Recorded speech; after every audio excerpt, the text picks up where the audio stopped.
The wrong signal does not just mislead you, it costs you your health span.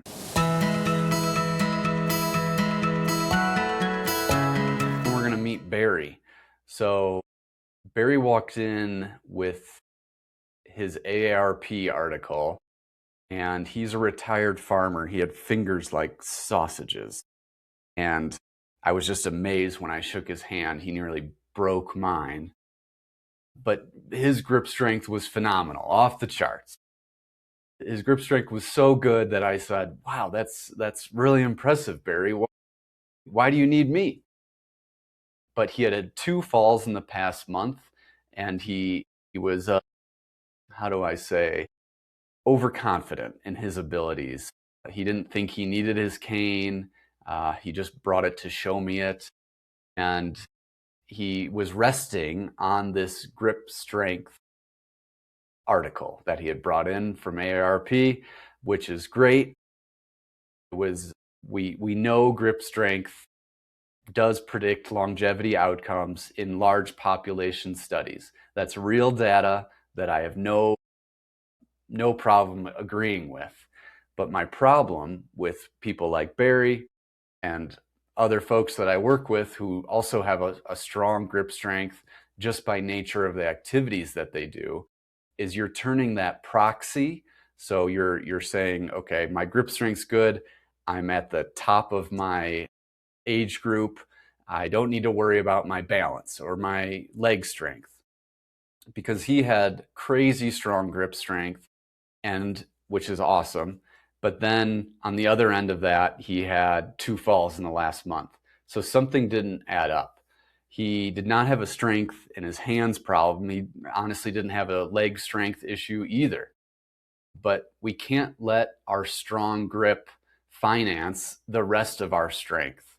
The wrong signal does not just mislead you, it costs you your health span. So you can do all the grippers you want, but if you don't have good enough balance, walking speed, you're gonna be following the wrong signals, and that's time you can't get back. So here's Barry's signal stack. So we have his grip strength on the left. It's phenomenal. He's got plenty of room there, which I call trail room.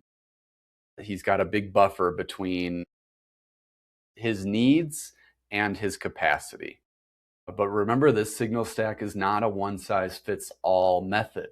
It's how you select the signals that are right for your terrain. So his next 2 signals were reactive balance, number 2 there, which I'm going to show you guys how to kind of simulate at home next. And then his ankle strength. He had trouble with like the pushing down of his foot, which didn't allow the reciprocal motion of walking to happen correctly. So I showed him this signal stack and I said, Barry, you're 1 for 3. How do you feel that helps with your balance? And he says, well, that's not good enough, because as I mentioned to him, grip strength won't catch you when your ankle gives, which is kind of the read I have on Barry's fall recovery stack. So we gave him a headlamp so that he could see just the next 2 weeks ahead of him, that he could keep working on on his balance, so that we can not have to see each other again. So I'm going to say for trend 3 grip strength, I'm going all the way to contested. The research is real. I'm no problem with those large population level studies. They are great, but they mostly are looking in these large groups. And I think most of my clients have not higher demands, but higher expectations of themselves. They're kind of beyond the just doing grip workouts. There's a lot of correlation at this population level that makes me uneasy, as I am a practicing clinician. So it's not typically part of my plans at the individual level, and it certainly wasn't with Barry. And I would argue that unless you're really having trouble carrying opening jars, I'm not so much putting it in my care plans. So if Barry's story sounds familiar to you, that's a good signal that you're tracking, in this case, grip strength. but the wrong map that it's reading, that's going to cost you time and energy in extending your health span. And that's what I call the proxy trap.